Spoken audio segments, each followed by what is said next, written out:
I'm trying to think. I don't know if I have an intro today. You know what? I looked through my drafts list, all 15 pages of them, and I was like, I can't find a single G-dang intro for the podcast today. So I'm thinking, hear me out. Ready? Yeah. So for the intro for this podcast, I am sitting here.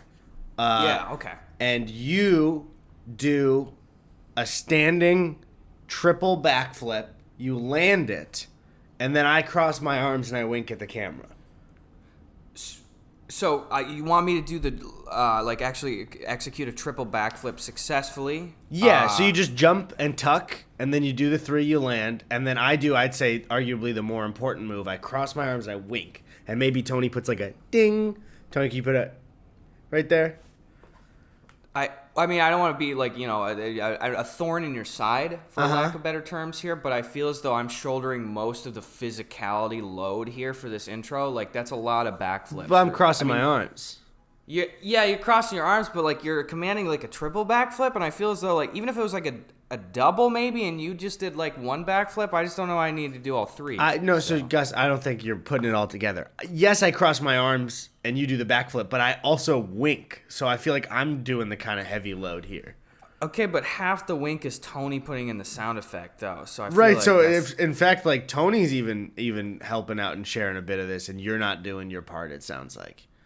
Do I don't think I can actually do a triple backflip, let alone a backflip. You never done a triple backflip? Just hanging out. You just.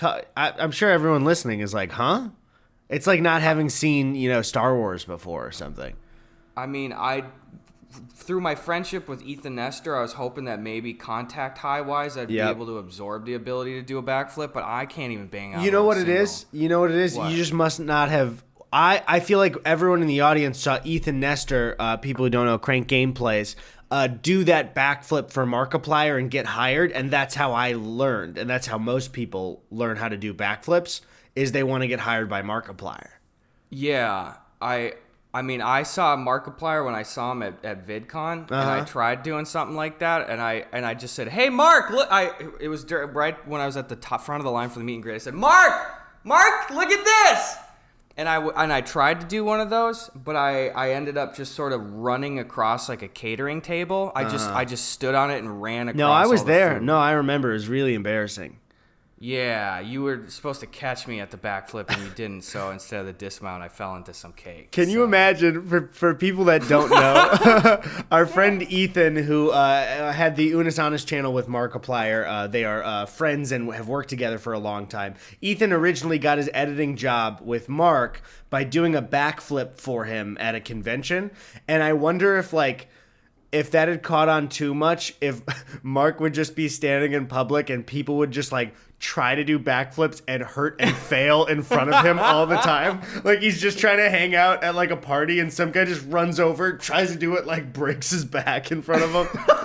Oh, dude. Oh, Mark. I wanted to edit the Five Nights at Freddy's video. I'm sorry. Oh, crap. I can't feel either of my legs or arms now. Shoot, you'll have to hire me. Yo, I said this when Ethan was on the podcast, though, and and I have to say it again. And we can only look at the outcome in the Ethan situation, and it is such a wonderful situation because, truthfully, Ethan is seriously probably the sweetest YouTuber ever. Yep. He's just so kind. He's a wonderful guy person. in the world. But I told him, I said, hearing your story, though, and how Mark took a chance on a kid that just kept backflipping at conventions, I'm just like, I don't know how the fuck anyone would put that amount of trust in somebody that they met at a convention, and I am so glad that Ethan is who he is now. But I just hear those stories, and I'm like, I know I personally wouldn't be like, that kid's backflipping a lot. I'm gonna bring him into the fold here. Why don't you go? You know what I mean? Gus, that's why Markiplier's way more successful than us, because we don't hire the backflippers. I know. Tony, shoot. Can Tony do a fucking backflip? Did he prove a backflip, or did he just do it with his good editing skills? He told me to not tell you. I don't care if Tony's good at editing. I want to see if he can do a fucking backflip. That's all I care about, frankly. Tony, please pay up. Give me one backflip, please. Let me hit you with something great, Gus. I don't know about you. I'm feeling much, much, much better than last week and the week before. Yeah, I think I am too. I was doing real dog shit asshole last couple of weeks or so Same. here. Yeah. I just about imagine it. being a therapist. Just feeling, yeah, no, what it sounds like is you're doing real dog shit asshole this week, huh? Yeah, I concur, doctor. I concur. Yes. Boy, I don't know. You You don't know need what? to concur with your own therapist. They're the professional. Imagine like- your therapist is like, it sounds like, you might be bipolar. Oh, I concur. They're like, I'm not asking you. What are you talking about, dude? You don't have to keep saying that. Like, you can just sort of like have a back and forth conversation. No, I completely concur. I completely concur. I was looking at my own notes, the notes you wrote about me, and I think that these are top notch for real. These look good to me. Yep. Or All seems to sometimes be in order. you take a peek. If they tell you like, actually, I think maybe you were the problem in that disagreement. You take a peek and you go, no, that's pretty unprofessional. I don't concur. Yeah, there's significant lack of concurrence here in the notes, so let that one slide. No, but it's good to be feeling good again, honestly. Like, and I'll tell you, like, truthfully, I've been feeling in a pool of good. Yesterday was just a day that was like, it was a bad fucking day, and nothing happened. It was just one of those days where you wish more than anything that you had to pin it on, but you're just like, I cannot be fucked to do anything. I feel dismal, like just despair is in my veins. I don't know what the hell it was, but Bad brain days, man. Chemical imbalance. It's just sometimes it I hits, hate and it. then you got to be like, fortunately, I think I got to ride it out today. I always try and Yeah. find a source, and then sometimes I'm like, it's just my brain feeling bad. I hate it. I'm always looking for a source. It especially sucks too when it's like right now. I was telling you, I got a couple different projects that I'm in the midst of, and they're both like video music editing projects, but then also like physically setting stuff up in the house projects. Oh. So like it's already, you're starting the day going into it with a sense of like, look at all this shit that I haven't finished yet, because I like jumping into a project and then being able to have something to show for it at the end of the day, So it's already like, here's this uphill battle, because it's like there's 4 different things that I could work on, and even if I put 5 hours into each one of them, I still wouldn't finish any of them. So then your brain is just like, I don't even want to do any of these things, and it just is a fucking domino effect. Yeah, and especially then those bad brain days when you have something to do and you can't, your brain just starts beating the shit out of you. Yeah, my brain comes out and it hits me in the eye is the worst part. Hits I hate me it. with the damn pile driver. It looks like the brain in that little Dickie music video too. It's really cute, so it's kind of like it's really Yeah, don't know how to mine's feel. like that, but it has a penis, which is weird. Yours has the full. Are you sure that's not just like your brain stem going down the back? That's an actual penis. There's a dick and balls. There's a cock and balls. Which thumbs Wow. up, by the way, thumbs down to the phrase cock. We've agreed on this. This No is cock. something we've all agreed on, especially in the subreddit. Thank you. Cock is out. Cock and balls is in. Thank you, guys. Word of the Lord. Take it home with you. This gives new meaning to hanging brain, by the way, if your brain has a little penis. That's I true. understand now. That's true. And I wonder how big it is. I didn't really get a good look at it because he was beating the shit out of me. Yeah.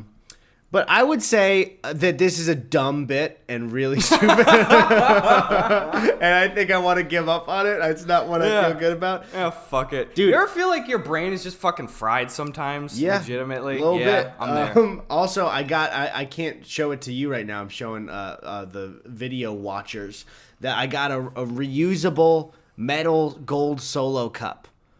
And it's great because I love the shape of these cups.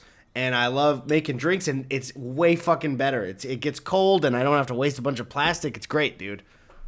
It sounds good. As I speak to you, I am drinking out of a disposable cup, so I am now the lesser person. I guess what everyone knew when they started watching the podcast is confirmed, and that's that I am the bigger man. Yeah, Eddie, in height and team spirit is 10 times bigger than I am. That's true. When we usually recorded the podcast before, we would do in person. We'd do a Tom Cruise type scenario where Gus would sit about an inch away from the camera, and I would sit like 40 feet away, just to match the sizes at the table. It was like how they filmed Lord of the Rings stuff, Like Yeah. I was just little baby Elijah, and I was way down the table, and then or Eddie was down the table, and I had to sit right next to the camera. Exactly. And even still, Eddie or Tony had to go in and hit Control T to transform and like scooch me up about 500% in post. So. Yeah, it's actually a miracle that the resolution was decent on you, because we were blowing you up so much. We had to shoot me in 12K, so it ultimately went down to 720. But That's one thing I will say, and I know other people do, and I'm very excited now that there's kind of a light at the end of the tunnel. I cannot wait to get back to the set part of the podcast. Oh, dude, this set, man. Just it's gonna be the microscopic, minute ability to be able to have those quick rapid fire bits and like show each other shit like visually too. Like that's gonna be just a little cream on top. Yep, especially I think, I don't know if people know, they probably do, because like we would be doing the podcast in person if we were also doing this. We also haven't really we haven't hung out at all other than outside occasionally, like talking for an hour. And so I'm just fucking excited, man. The first one back, it's like we're doing a holiday special type one. We're getting drunk. We're doing stupid bits. Hopefully we'll have some guests on. I'll be really excited for that one. That's going to be super fucking fun, dude. That's going to be really awesome. Oh, I can't fucking wait, dude. Also, I think with streaming shit too, I can't wait to do streams with like us in the same room. That's what I'm excited about too. That is going to be so bizarre. We never got to do that. Other streamers did. Too. Dude, that's true. Wii Sports. I got the Wii U hooked up here. We do a Wii Sports stream. Ooh. Oh, that's gonna be good. Sorry, I just swallowed a bunch of matcha powder. No, you're good. Yeah. I know, dude, it's a little... Wait, what's up? What were you gonna say? Sabrina just got a Wii, excuse me, on eBay. Actually, 2 days ago, she just started playing Majora's Mask on GameCube, one of the old like remaster discs and stuff. It's just cool having an older console in the main room now. You know, I don't know what it is. It feels homey. Like, I had a fucking Wii when I was a kid. That's cool. The Wii really just feels like you're getting like a childhood hug. You know, booting up the Wii again. Just all of the Wii music, they just knocked it out of the park. Every single song that plays on any Wii game is just great. It's so good. Honestly, it's fucking fantastic. You know what I missed out on? I was somebody who completely missed out on Wii Sports Resort. And that game is fucking amazing, dude. That is a huge game. That game slaps, dude. The airplane shit is one of my favorites. It was at the point where I had moved on to the 360. And I was like, oh, another Wii Sports? That's cool. I think the Wii Plus thing is cool. But I'm playing Call of Duty now, you know? Dude, the plane game. Chrissy showed me the plane game in that where you can fly around the island. Yup. I would have fucking loved that as a kid. I loved games where I could just fly around and like roam. You know? Fuck your Harry Potter 2 broomstick bullshit. Well, you can have a whole island. Let's pump the brakes here. Let's ease up, okay? Because you don't talk shit about the Harry Potter Chamber of Secrets PlayStation 2 game where you can fly the broom around outdoors. You don't talk shit about that.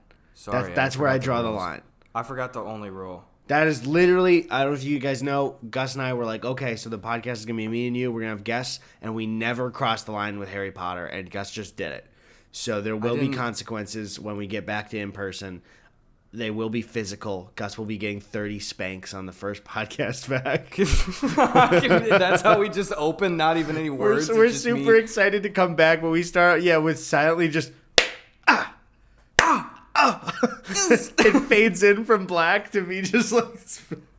Oh, it's so stupid. Oh, God, I ripped my aux cord out of my headphones. I can't hear anything. Uh-oh, haha, quick talk shit on Eddie. I heard that. I heard quick talk shit on Eddie. That's when I plugged back in. Eddie, so I opened this thing. I went down to Rite Aid the other day because I had to get some probiotics for my dumb little belly. Uh-huh. And I saw by the register this box, and it just, I think I told you this before, it just said mystery box on it, and it had no brand name at all. It just Wait, said hold on. box. And you bought that for the podcast?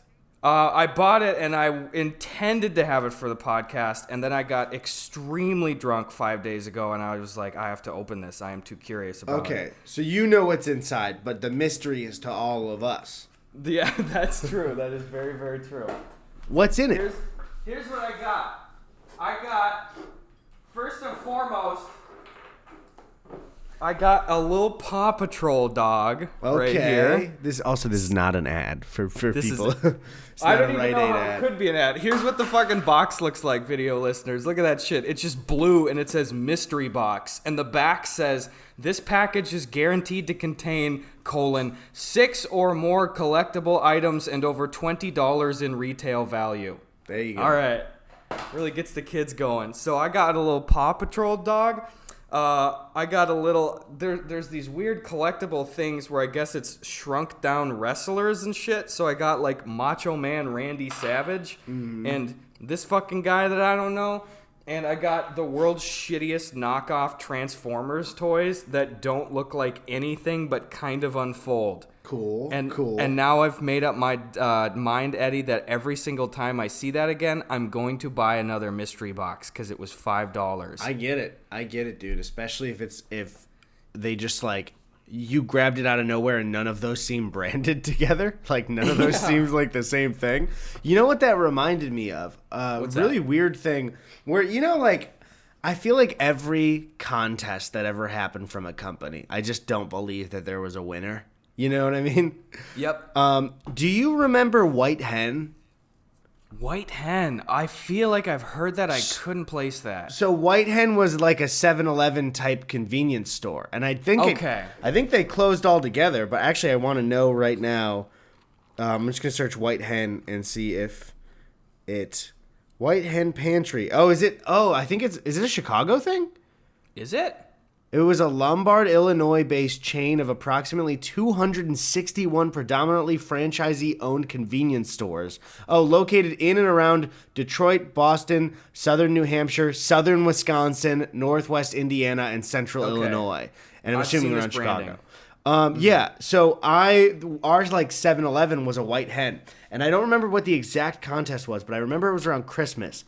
And they had this giant, like, person-sized stocking filled with toys. And I don't remember if it was like you had to estimate like a certain amount of toys that were in it or do something. But I remember that my dad won it for me and my sister and my brother. And I don't know why I said that, me and my sister and Tony, because I can say his name. But I remember it was the coolest thing ever. I had like Shrek the movie toys. We just got this giant stocking for no reason other than my dad like winning this like small contest. It was so weird when I was a kid. I remember just getting like it had I remember distinctly there was a Shrek toy in it. And it was just like loaded with presents, this huge fucking stocking? Yeah, it was the same kind of, it was probably a little bit wider than a stocking, but it was super tall. Like as tall as I would be as a kid, and maybe like 5 or 6. It was like the coolest thing ever. I don't remember. My God. I think my dad listens to every episode. So instead of even doing the effort of asking, Dad, if you listen to this, can you tell me what the contest was and how you won it? You're just getting a phone call right now. Dude, I get so lazy with some of that internet stuff. Like especially, you know what? Do you remember last time when I gave Drew the finger? Yeah. I got a video of that moment on the podcast filmed. Playing on a computer screen, and then it turns and it was just Drew looking so sad that I flipped him off. No. And I realize now that I didn't say anything to it. Why don't I respond to friends will send like hilarious shit and I'll love it, and then I'll just not interact and be like, Drew just sent me the funniest thing, and then I'll forget to tell him anything. I honestly, some of the really, really funny shit like that, I even especially forget to respond to right away, because if I get some hilarious shit like that from somebody, I will immediately go to like Sabrina or Sven or in a past life you and be like, look at this fucking and then I'll like spend so much time enjoying it that my brain will think, oh, you have responded to that, and exactly. I did not, and then I walk away. Yeah, my brain goes, well, I gave the attention that deserved, but the person who sent it didn't see any of it. Yeah. Oh man, I gotta fix something up here for talking to people, man. Yeah, man, I gotta get the old noggin working again. You know what I'm saying? It's like what we could change our behavior for the better, or we could just keep doing what we're doing, and that sounds a lot easier. I like that. Let's utilize this momentum, all right? Yeah. Sounds fair. Lean into not changing because that's hard work and stay the same. Thank you. You finally understand. Yeah. Eddie, we've had a little discussion this week, all right? I want to do a little segue here. Okay. This is an important thing, but we've been talking, and we've decided that after this whole pandemic, this is me and my main man, Eddie B. have been talking. You're talking to the audience for both of us. Okay, sorry. That's true, yes. I was just like... Eddie's legal representative. It sounded like for a second that you were having a discussion with like you were giving me an intervention or something. I was like, yeah. You're like, we've had a discussion and we've decided. I was like, who? Sit down. Have yourself a cheese platter there. Yeah. Okay, sorry, continue. Anyway, boys, Eddie and I have been talking this last week. We got to find a freaking bar for ourselves after this shit is all done. All right. We got to find our favorite bar. We don't have a favorite bar. Eddie and I, in a previous life, didn't like going out here because, we've said it before. It's a lot of the times it is the folks out at the bars here. It's very industry heavy and it's kind of a pissing match of like, what project are you working on? Blah, blah, blah. It's not the same as going to a bar in the Midwest. It's not the where same. They just want to talk about snow and dogs and shit. That's fun to me. And the Bears. The Bears, Can I try that? Yeah. Those Bears. No, see, it's DA. The Bears. Day Bears. Nope. So you added a letter there. It's just duh. Say duh. Duh. Nope. Not like DUH. It's just duh. DA. Nah. We're gonna shelf this for later. We're gonna continue. Anyway, I miss my Bears bars. Yeah, dude, we just needed to have. I don't know. For people, I talked about this on my stream a little bit, and some people agreed and some people disagreed. I was just such a homebody before the pandemic, and I'll say, without the consequences or the fear or the anxiety of the pandemic, there is a part of my brain that has loved not having to do anything. There's a part of me. There's a part of my brain that if I was asked, like, would you want to spend a whole year not having to do a thing? Like, going out and doing something? Yeah. Part of me would kind of like that idea in theory. I'm tired of it now. I feel like I have been changed. I will be living life a little bit more and taking advantage of but I think before I was really misguided where I'd be like, why do people go to loud bars? It just gives me a headache. What the hell's the point? And it's like, it's to, I think I talked about this before, it's to live a little. That's why.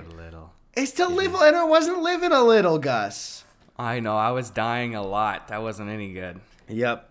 You know what my big problem is? I get headaches too easily when there's loud music. And I need that to change because I'll be enjoying a party and then the music will get really loud and my night will be ruined. Yeah. Yeah, I think so too. I know Tony's the same way. It's a big problem for us. My big thing, I guess, with social stuff like that sometimes is that I'm way too probably overbearing and neurotic in this sense, but depending on the social situation, if you're going out and it's loud and stuff like that, I'm so just picky that part of me doesn't even want to put myself in those positions usually because it's just somebody's going to want to do some dumb fucking shit and I don't want to go do dumb fucking shit. Someone's going to have an idea let's do this. And nobody wants to do it, but the person already said it. So it's what are we going to say? No. So then they feel bad. So then I have to go do some dumb shit, whatever that may be. I was at a friend's birthday party, maybe 2 or 3 months before the pandemic. It was an old high school friend, who I love very much. He's a childhood friend. And the whole party was drinking at his apartment. And then the whole party was going to go to a chill Chicago bar. Sure. I would argue chill Chicago bars are some of the best in the country. They're just fun. And then somebody that I don't know was like, we should go to a club. And my brain was like, let's not do that. Because that sounds like the worst idea compared to a chill Chicago bar. And I knew that my friend would probably prefer to go to the bar instead. So as a good friend, I did some kind of work with the people who organized it who also wanted to go to the chill bar. And then I was like, I don't think he wants to go to a club. I think a lot of these people don't want to go to a club. And just because the person had said it, we still went to a club and it was awful and I hated it. Oh, I hate that shit. Don't be the person in that group. Come on, read the fucking room. And I'm not saying people can enjoy the club and that's fine, but never force people to go to the club if you don't want to go, if you know they don't want to go to the club, because that's awful. You can only enjoy clubs if you're with a group that all of them enjoy clubs. That's the only. And I just don't have the brain for it. My brain just can't do it, and I think it's because I can't dance. That's probably part of it. I think you can dance, first of all. I promise to never be that guy, though. That's kind of like, come on, Eddie. Yeah, come on. It's mainly with karaoke that fucks me up like that. That's one thing I want to mention, too. I think I said this on stream and not on the podcast, is my biggest annoyance when we go back to normal is I just don't like singing. And that's fine. And I like karaoke in theory. It's fun. I like to have drinks while I see my friends have fun and we all have a good time chatting and they sing. And every time I get invited to karaoke, people say, "Oh, just come along. You won't have to sing. You can just chill." And every single time people try and pressure me into singing and it ruins my night. I don't even blame you, honestly. I don't want to sing. That's fine. Like not every person has to sing. I don't understand. It's like every goddamn time I'm like, and I'm sitting there, I'm like, man, I'm enjoying myself, but I know someone's going to start asking me to sing and trying to get me to do it, and I know it's going to ruin my night, and it always happens. Man, I hate that, because the thing is, too, I don't blame you for a goddamn second, because it's like people need to make sure their boundaries are known, and you do it in a chill, casual, straightforward way. It's just like, I'm not singing. Don't fucking push that shit, though, okay? Like, the sad thing is it's like, I happen to enjoy karaoke bars. Sometimes I'm really fucking picky. You can't get me to go out to do karaoke if there's even like one or two people there that me being a piece of shit would be like, I don't want to be excited in front of that person and let them think that it's like they're like my bestest of friends. You know what I mean? Like not being a dick. Honestly, I do. I feel like when I see karaoke's like can be kind of a very intimate friendship fun thing where you're all really letting your guard down. So I kind of get that. One thing too is I'll even say, if anyone's wondering, like, well, why are you going along to karaoke if you're not going to sing? First off, I say I don't really think it's a good idea. I don't really sing. And then the person will say, well, you don't have to sing. You can just come and hang out. That's the only time I go. I say no by default. And then if somebody says, we'd enjoy your company and you don't have to sing, that's when I go. But I know it's a lie, Gus. They're lying to me. It's a lie every time. It's a lie. And that's like me. If it were just me and you, which first of all, I never want to go to karaoke with just me and you. I want to go to bars with just me and you, but I'm not going to bring you to karaoke and just me sing to just you. I would say there's a chance if me, you, Tony, Sven, and Jakey were doing karaoke, maybe if I was really drunk, because I know also Tony wouldn't sing, but probably not even then. But continue, sorry. Yes, exactly. Like if it were just... If I was the only person that you had to worry about, you know that I would be a good little boy and I wouldn't be going, come on, Eddie. I wouldn't even fucking ask. The night would be you singing songs and me staring across the room doing the Kubrick stare as I sip Moscow Mule as you sing for me. Eddie's drinking straight Everclear, just sobbing, looking at me from the corner table with the little sconce candle fizzled out there. I think part of it, too, is that I think some people pretend to be like me, and they want people to ask them to sing. Yeah, I think that's... You know it. Because and we need to address this, there's a portion of the population, and first off, anyone can enjoy karaoke. You can have fun if you can't sing. Like, anyone can, I'm saying. Not anyone should, like I don't.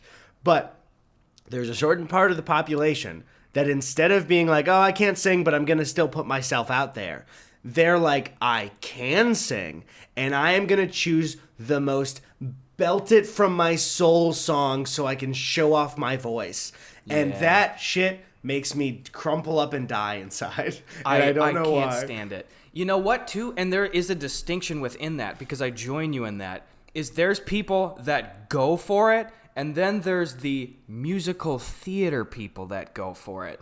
And the two camps are very different. Sometimes I used to go in Menominee. We'd go to Log Jam every Wednesday night. And we'd have karaoke. One of my favorite nights of the goddamn week. Super fucking great. Always go with a group of people. And sometimes you get a dude up there or you get a young lady up there that would just be like, just singing a regular song, and they did not seem to be like traditional like theatery background shit where maybe they're really going for it, and they're having fun and they're not being sloppy and an asshole and roping people in, but they're just singing loud, and it's like, good for fucking you, dude. And then sometimes you get the guy that goes up there or you get the girl that goes up there that does the I'm so timid, I don't want to and it's just like, fuck, okay, you really are, you built this entire thing up the whole week for yourself, and it's that sense of self-importance that I know you're placing in this performance right now that makes me go, stop. And also, if somebody's listening and thinking, man, you guys got to stop thinking so much, that's not what karaoke's about. That's why I don't want to be involved unless I can just hang out. Boom. Because I'm the guy that you shouldn't ask. But I will say, and I still resent this, and it's only the audience's fault, not the podcast audience, but internet audience in general. I think you remember, what was it, like maybe February of 2020? And Ethan Nestor, our good old boy, was doing a charity stream. I believe, maybe it was January. I think it was for the Australia fires, right? And it was a karaoke stream, and he was doing it all day. And Ethan was like, hey, I would love for you to be on this stream. And I was like, hey, I really want to help out for the charity, but I don't sing. So can I just come and chill, but show my support and drum up, our viewers to watch the stream as well, to take part in this charity? And Ethan said yes, and Ethan was cool about it when I got there. But then some people watching the stream were finding moments in the stream where I would like just kind of put my head down for a second, screenshot, make me look sad, and be like, wow, Eddie's a real downer at the karaoke stream. I'm doing this for charity. I'm doing this for the koalas. And I didn't want to sing. And then people were like, wow, Eddie's a real downer. It's just, if I have a straight face, my mustache can make me look sad. That's it. And it was just, it pissed me off because it's just like, I put myself out there to show up. Ethan did everything right. And I did it for charity. And then some people are just like, look at what a fucking downer just sitting here while they sing. Okay. Good. I can't win. I can't win with karaoke. I can't do it. Can't win. Fuck karaoke. I'm hoping for a reality post-pandemic where I can win with karaoke, where I can have a good time, but it's got to be a select group, I think, because then someone still will see me enjoying myself with a drink in my hand, and they'll go, Eddie's time isn't going to be good unless he sings. I got to keep asking him to sing, And it's just like, no. Myself in his happiness. I got to get in there. I got to get in there, and it's a good intention. But I'll say this, a message to people once we go back out into social situations. If you see somebody at a party, not if they're alone, but there's the distinction of wanting to help somebody out, maybe if they're alone at a party and being good, but also in party situations, don't force somebody who doesn't want to be the center of attention to come out of their shell, because that's a nightmare. It's a nightmare. It's right. You got to find a good balance. If you see someone's being really quiet, you go out of your way, you involve them. But you do not shine a fucking spotlight on him. Never the spotlight. Look at this guy. I'm going to grab him around the neck hard and push him up there. Yeah. Fuck you. That's exactly it. We will not be going to a karaoke bar. What are some things, like if you had your little wish list, what are things you like in a bar? What are you hoping to find there? Is it maybe a dartboard? Is it maybe they have Tasty Tuesdays where they serve ham on Tuesdays? What do you want? I think I got, so first off, what? Did you say Tasty Tuesday? So Tasty Tuesday. Toasted tasty ham. So is the ham toasted? You're getting toasted as the patrons at the bar. Oh, I actually kind of like that. So that's when you get toasted, they hand you a slice of ham. They slap a deli meat ham on your palm, and you got to eat it. Yes, and the ham is not toasted. It is very cold, and it still contains the juices from the wrapping. Yes. Got it. Oh, God, that's so gross. I think what I love, I think perfect bar for me needs multiple pool tables. Yep.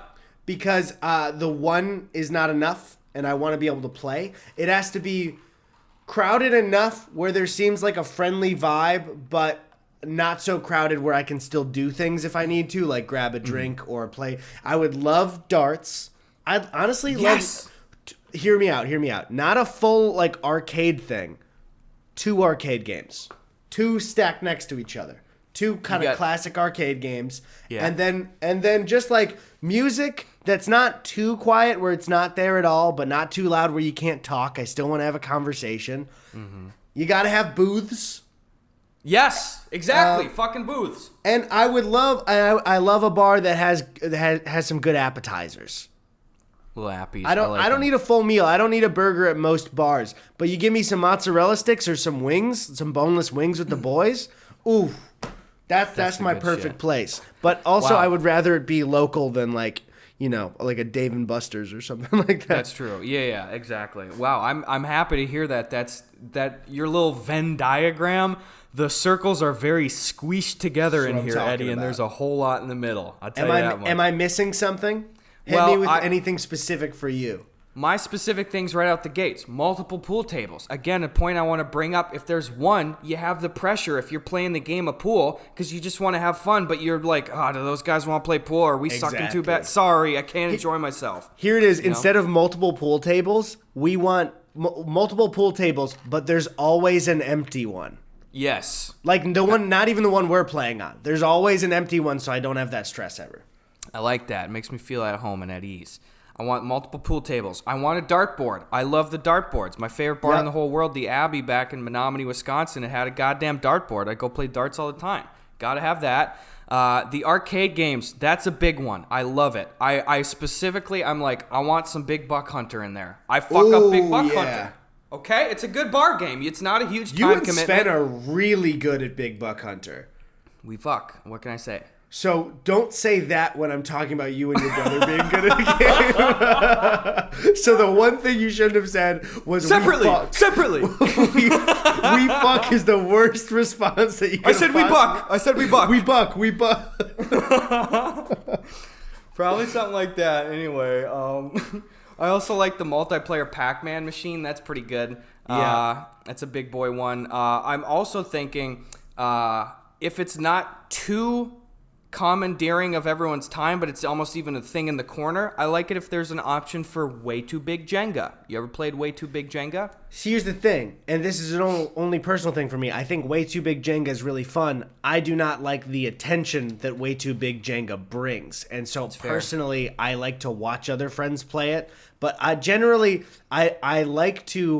love to be in the kind of attention space in a conversation, not like the center of, but I love being a good contributor to a conversation. Obviously, people know from the podcast. But like when it comes to a group, like at a bar or a party, I don't want any eyes on me. Ever, really. That's true, and the way too big Jenga would definitely be very loud. If it falls, everyone's temporarily looking over at you. Exactly, but I think way too big Jenga is fun. It's just not for my brain. But if we were at a bar post-pandemic and you're like, do you want to play way too big Jenga? I would say yes, because I gotta live my life, man. You gotta live your life. And I'll say, hey, my friend here, he wants to play way too small Jenga. Do you have something behind the bar he could play? Way too small Jenga? It's like toothpick type Jenga ones? It's the regular Jenga blocks, but it's just one of them placed horizontally and the other placed completely perpendicular to it on top to form a cross. Very hard. I want that, and then finally, I gotta have my last little 2 bits of cherries on top. I want a jukebox that's one of those like touch tunes ones or whatever. You gotta let people choose the music. It's gotta fun. let people choose the music. You can go in there and you put in $1 and maybe you choose 2 songs. That's the fun shit. And then I gotta have a little bit of degeneracy sprinkled on top. I like my pull tabs, Eddie. I fuck with the pull tabs. The pull tabs is is that the thing you won money on before? Yes, that's. Can you explain the exact pull tab machine? Exactly. So for those who aren't familiar, the pull tabs machine, you go in there and typically it's like $1 and a bar will have them. And essentially they're really shitty simplified scratchers. I mean, it's gambling, literally, which I don't condone. It's very evil and bad.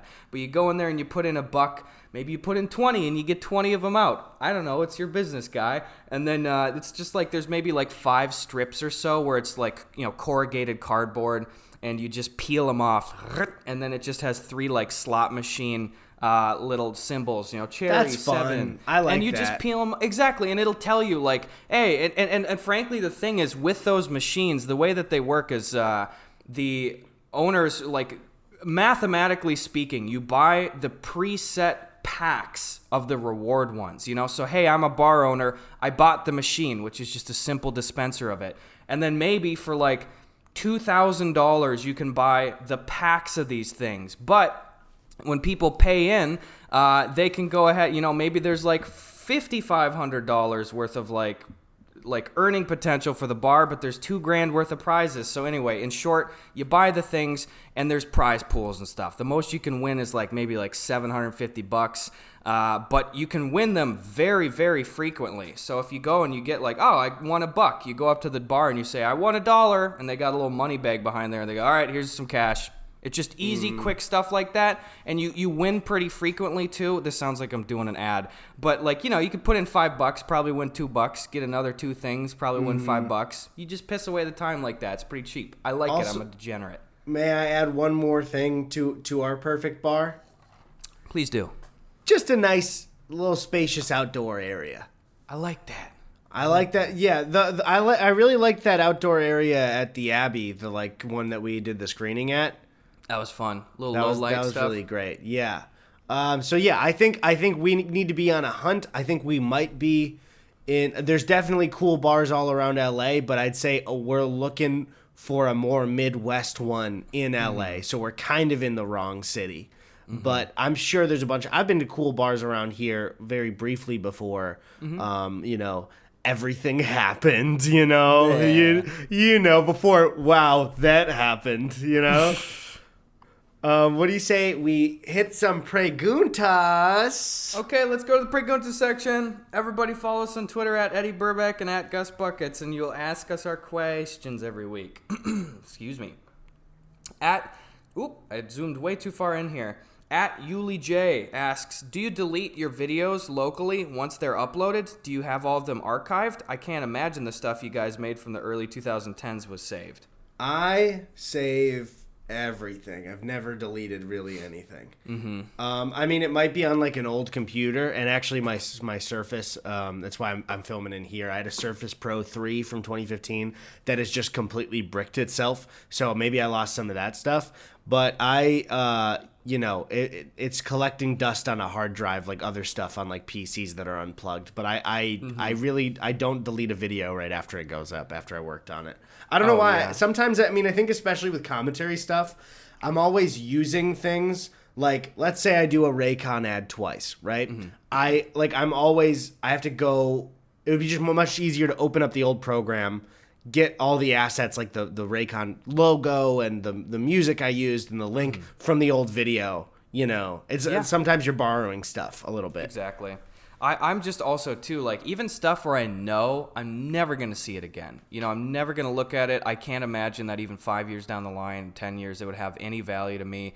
I still can't fucking erase it, Yeah.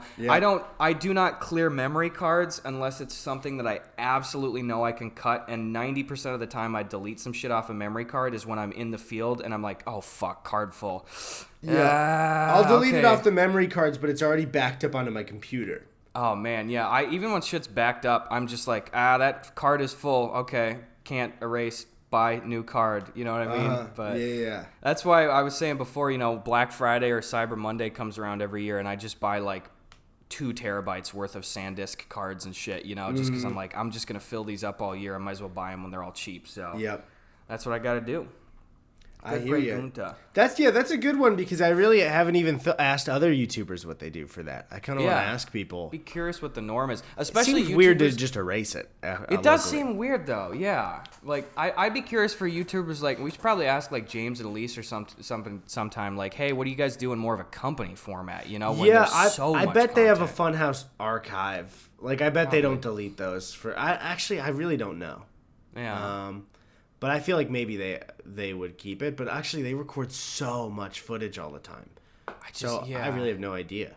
Like, every day, I assume out of a place like that, you're probably generating collectively with the people involved, even 6 hours of content a day, or just raw footage. Like, oh my God, dude, that fucking adds up. Yeah.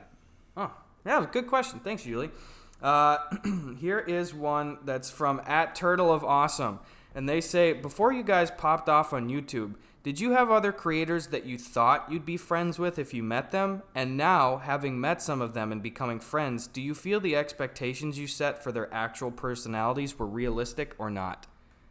That's a really interesting question. That is a really interesting one. We had some good I ones would today. say one of the clear ones is Gus, Tony, and I knew that we would be friends with Jakey if we started talking to him, and then we started talking to Jakey. And I've mentioned this before. Jakey is the exact guy that you think he is. Jakey is like, he's better than that guy, but like he's like, as in like, you know, aspects of friendship that don't show up in like, you know, performative comedy stuff. Mm-hmm. But Jakey's definitely one of them.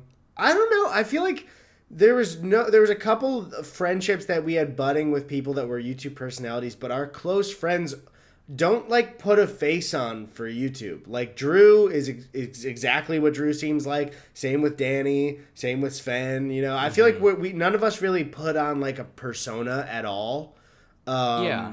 So yeah, I don't know. It's pretty interesting, and I feel like usually podcasts kind of reveal that. You know, if we were any of us were like truly different, it would show here. Yeah.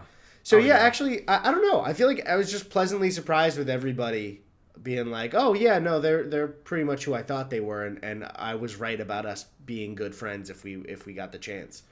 Absolutely. It's been really validating, and it's been almost overwhelmingly, I think, positive in terms of expectation stuff. Obviously, Jakey is a huge shining example of that. One of my closest buddies here, Dave McElfatrick, that's been wonderful meeting like Dave and Chris and Rob and all those goddamn like Cyanide boys have been super lovely. That was crazy because we were at, I think both of us were huge Cyanide and Happiness fans. Mm-hmm. And like at VidCon 2019, they all came up to us and started talking about how much they loved our stuff. And I was pretty drunk and I was just like, huh? Like, I worship you guys. Like, what are you talking about? That's like, amazing. I was like, and I remember, it was like Dave was kind of going like, man, I can't believe I'm standing here talking to you guys. And I was like, what? You mean you, dude? Like, I was that's my favorite stuff with YouTube interactions. What are you going to say? I just love it. Yeah, I couldn't, it is such an understatement to say like that, like, I and we were fans of those guys. It's like they are staples of culture, staples of internet comedy stuff. And the fact that they were, all of them, already lovely, as well as their partners, too, who are not solely defined by their partners, but are wonderful in their own right. Like, all of them are fantastic. Never would have thought, you know, a year or two ago that, like, goddamn, I probably talked to Dave for fucking 20 hours a week most of the time, you know? Like, Jesus Christ, dude, they're just lovely, lovely people. I'd say... Oh, sorry, go ahead. Well, I was going to go off on something else. What were you going to say? I was going to say, with YouTuber expectations, I would say when I got to do DeFranco's podcast and meet Phil for the first time, I did not imagine before YouTube started working out that I would have to beat the shit out of him after we were done recording. And just absolutely fucking just rock Phil like right in the jaw. Yeah. But that did happen, and it'll keep happening after the pandemic ends unless he learns to fix his attitude, and that's all I'm saying. And so that I didn't expect, but that's a fire in me that was lit and isn't going out. You know what I'm saying? Eddie has my full support, and I'm not wavering from this, but it is scary to see his interactions with Phil. Like, I feel like when you go to your friend's house and their parents start fighting, and you're just like, I'm just trying to get filled in, okay? I love all of yo faces. What had happened was after I was done with the podcast, Gus was playing he was playing PlayStation, he was playing Far Cry on our living room TV. Mm-hmm. And he heard the door kind of like whip open. And I started walking past and I was covered in blood, and he said, "Hey, how was the podcast?" And I said, "Fine," and went to my room and slammed the door. That was it. And I went and I was like, I heard Eddie didn't lock the deadbolt, so I'm going to go and like do that. Yeah, I did leave the door unlocked, and I did do that. So thank you for closing that. Yeah, and Eddie, don't listen to this part. And that's all fun and games. Guys, I went and I locked the deadbolt, and like there was like blood all over the door, and I could tell that like no, there was. Yeah, no, I sorry, I know you said don't listen, but I was listening and there was. Oh, okay. I probably was Neighbor's blood, anyway. Probably wasn't even yours, though. No, so. it was Philip DeFranco's blood because he needs to fix his attitude. Okay. You're so good. And I mean that. 100%. What if he had just let you sit in the chair and do the intro, though? Do you think you'd still feel the same way? Probably not. For people that don't know, for the Philip DeFranco show, he would have his podcast guests start the show as like a cameo, like Casey Neistat would be like, "What's up, you beautiful bastards?" Phil started that the week after I was a guest. The next guest, he was like, "Well, let's start doing this tradition." What's up with that? I don't know, man. He apologized to me, but that doesn't mean the fists won't stop raining down, you know? Do you think you'll ever reconcile your differences? If Phil stops saying ouch when I'm beating the shit out of him, maybe I'll consider it. Because that annoys me and that makes me go further. Seems like a really tall order. Well, you know, I'm a really cool guy, so you know, it's to stop me from doing what I'm doing, you gotta present me with something that I like. Now I feel as though I've just been filled in. Thank you, Eddie. Yep, of course. We got another pregunta? Yeah, I do have a pregunta. I wanted to just mention quickly on the nice YouTuber thing, though, that it is also, I think it would be disingenuous to say that we are close friends. I think it's fine to say, you know, we're friends, but I have not had a lot of interaction with them because really most of it was localized right before the pandemic, but it was so extraordinarily validating and such a pleasant, positive thing to run into Rhett and Link and then be able to go do some work with them. They were the people that I had built an image up. I mean, let's be real. I said I've been watching since I was a fucking child, you know? They were those people. They were kind. You could tell that they cared about you, not just me as the guest that day, but other people with how they spoke. It was really awesome to see. Dude, weren't the four of us going to grab drinks? But weren't we in the middle of trying to plan that before? I believe so. Yeah. I forgot about that. Totally I want to get drinks with Red and Lake. We were like, it wasn't on the books, but we were like, yeah, let's plan it. Mm-hmm. Dude, so many of these plan things, dude. I've forgotten shit that I've even like. Think about how often you'll see another YouTuber in like a couple of weeks span in the normal world, and when you'll run into somebody and you'll genuinely be like, hey, do you want to come over to my house? Let's play Smash. Or like, let's go grab a beer or something. I have forgot about all that shit now. Fuck, I hope that we can do more of that afterwards. I hope that we can too. We'll get there. We'll get there, Doug. We'll get there, Doug. Don't worry about it. Anyway, look at you know what I always say? We're rolling. Everyone's in the audience, say it with me. We're going, and we're keeping on moving. Keeping on moving. It's my trademark. I was in the audience there. Yeah, that's good. I like when you say it along too, because it's that relief that it is a good catchphrase when you say it, and it feels like it's finally you admitting that. Yeah, it feels like if you like popping a really good pimple, you go ah. Yeah, or just like having a good catchphrase. Just ow / ah. That's what it feels like. Not for me. So let's move on to the next video. All right. At Xavier G1 says, if you guys were community college teachers and could have any class you wanted, what would you teach? Oh, I don't know.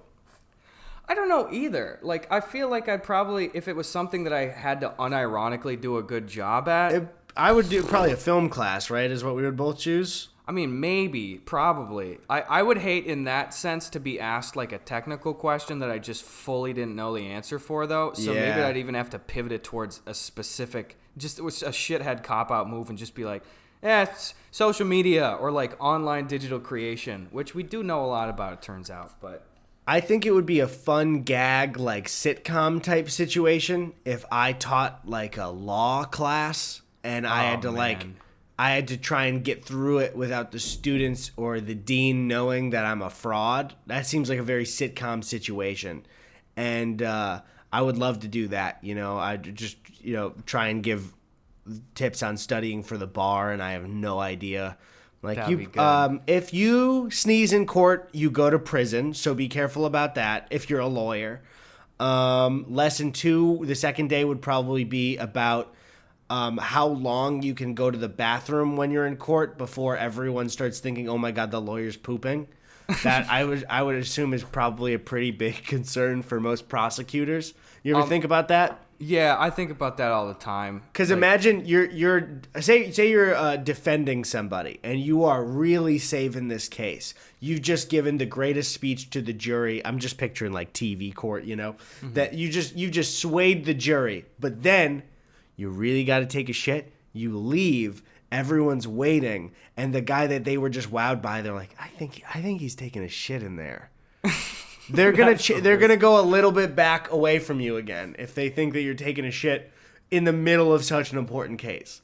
It is a very hilariously human thing. Like when you really think about that, like especially when you see like in television and even in just like CCTV footage from like courtrooms and shit, that it's like these people are trying to hold up these pillars of judicial legitimacy and just present such profound options and arguments and stuff, and they're trying to take each other seriously, and you know that they're going to break for recess, and like you could walk into the bathroom and you see their dumb skinny little britches down around their ankles and they're just ripping one into the bowl. Yep. And they're going to go get some Fritos afterwards. It's just like, oh, this is just weird people.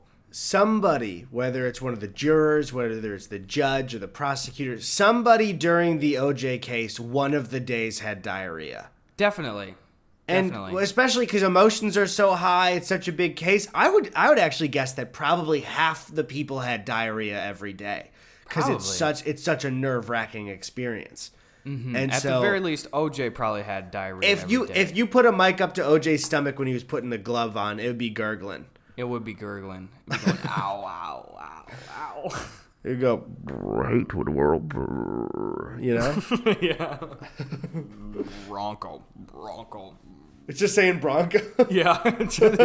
He just doesn't care about the case. He's just like, I'm really concerned since this was such a high-profile car chase that they're not going to continue the production of the Ford Bronco for well over a decade or two. I really hope that gets fixed. How would you feel if not like it didn't seem like it was a bit? If not pandemic world, I like called you over here and I bought that model of a white Ford Bronco and I'm like, what do you think? How would you feel? Like, do you think that's even close to a funny bit, or is it just like, dude, what the fuck are you doing? That's the OJ car. Well, I don't know how my answer is going to be interpreted, but Sven is a car guy and he likes buying cars for other people, and for at least a year now, I've been saying, can you keep your eyes out for a Ford Bronco, please? I would love to have that back home. I know people like Broncos. I'm talking about that model white Bronco.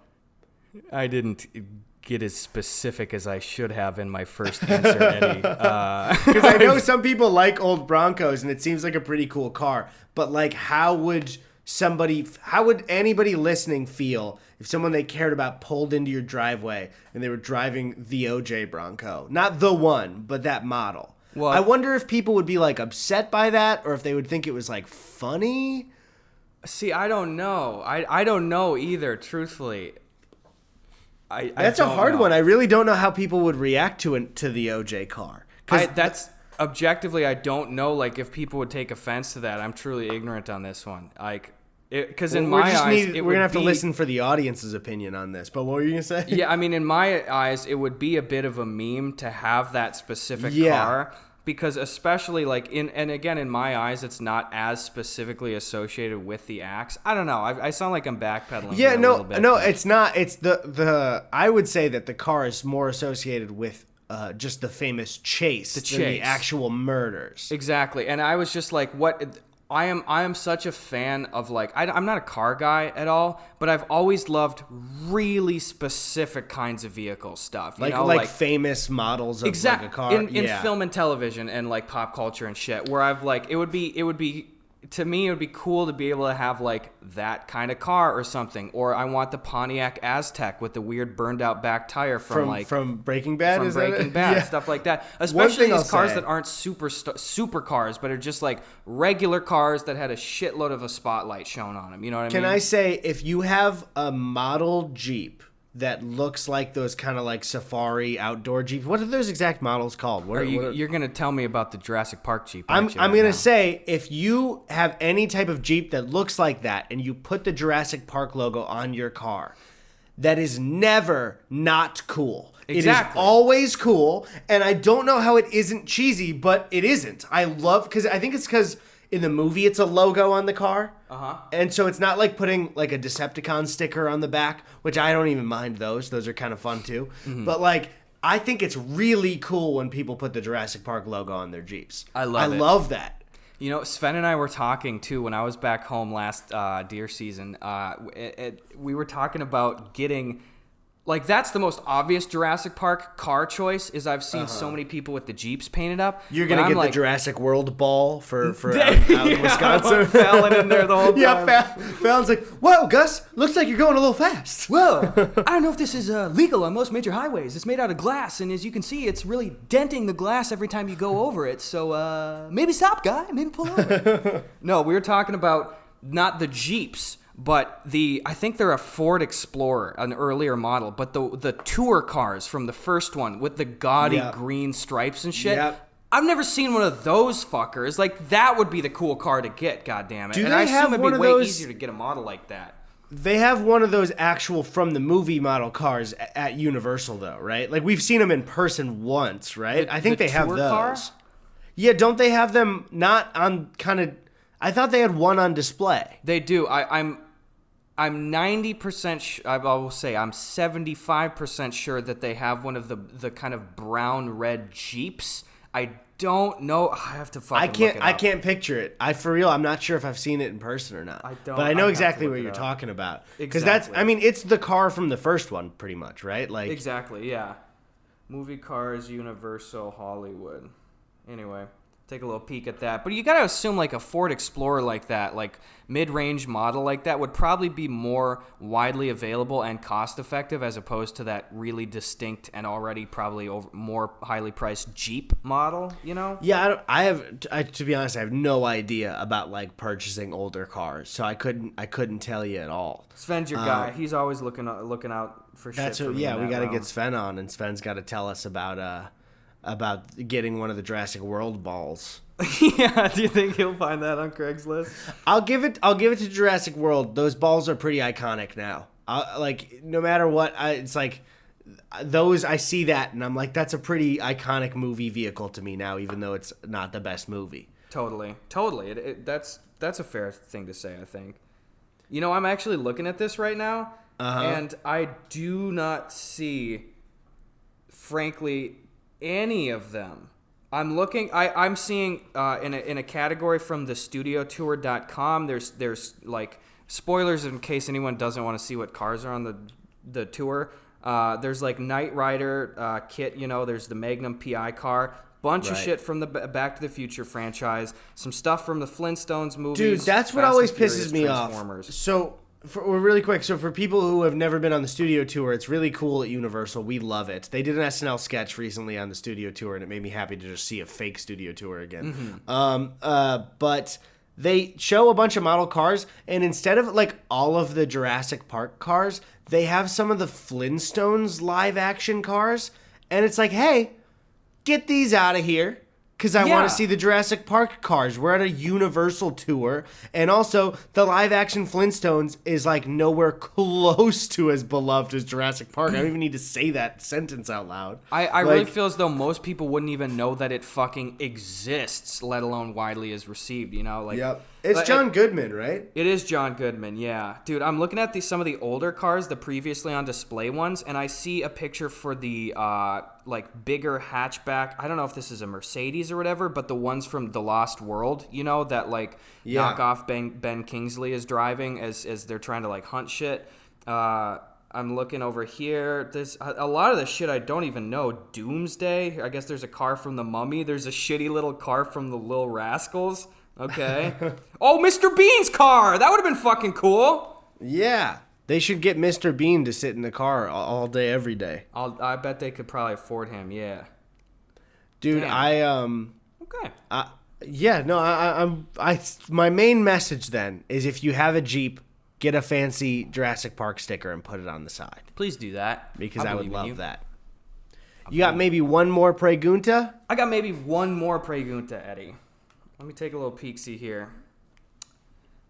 Oh, at Zubob says, what songs do you think are perfectly placed in a movie, like Tequila in The Sandlot? Huh?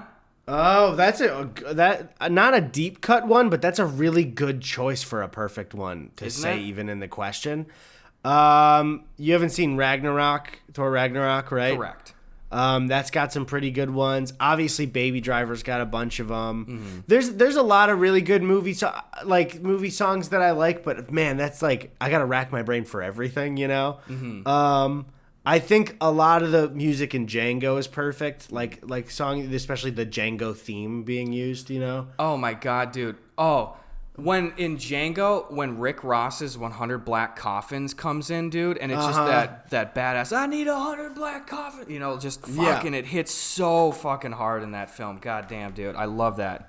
This is one of those movie questions that I feel like I'll have to like think about and answer later, because like I bet I have a good deep cut, but my brain is only thinking of like the most poppy ones right now. You Exactly. Not to swing right back into Django. It's my favorite film of all time, but truthfully, one of the most beautiful, and I just get goosebumps. I'm literally getting goosebumps right now thinking about it.